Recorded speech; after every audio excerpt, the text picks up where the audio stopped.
Alright, NBA fans, let's talk about one of the boldest moves of this offseason.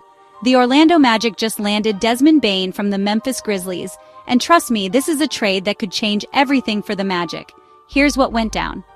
Orlando sent Kentavious Caldwell-Pope, Cole Anthony, not one, not two, but future first-round picks, and a 2029 pick swap to Memphis. That's a massive haul, and on the surface, it looks like a gamble. But dig a little deeper, and it starts to make sense. First of all, the Magic desperately needed shooting. Last season, they were dead last in three-point makes and percentage.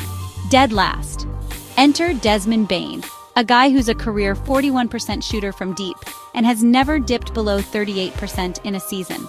That kind of shooting is like gold in today's NBA, and it immediately upgrades Orlando's offense. But it's not just about the numbers. Bane brings toughness, versatility, and playoff experience, just what this young Magic core needed. He'll slide right in as the third scoring option behind Paolo Banchero and Franz Wagner, and he's already used to sharing the spotlight from his time in Memphis.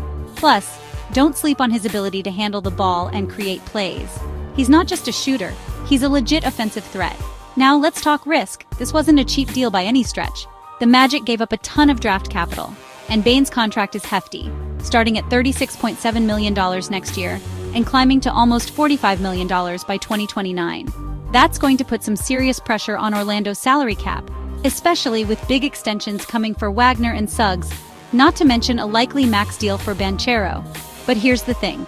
If you want to make a real leap in the NBA, you can't always play it safe. For years, Orlando's strategy was all about patience and building through the draft. But at some point, you have to cash in those chips and go for it. This is that moment. The Magic are signaling they're ready to compete, not just someday, but right now. And while they gave up a lot, they managed to keep some key young pieces, like Anthony Black and Tristan da Silva. Plus, they still have the 25th pick in the draft, so the cupboard isn't completely bare. Bottom line, the Desmond Bane trade is a risk, but it's the kind of risk that could vault Orlando into Eastern Conference contention. They've got their shooter, they've got their scorer, and now they've got a real shot at making some noise in the playoffs. So do you think the Magic made the right call? Or did they give up too much? Drop your thoughts in the comments, and don't forget to subscribe for more NBA breakdowns.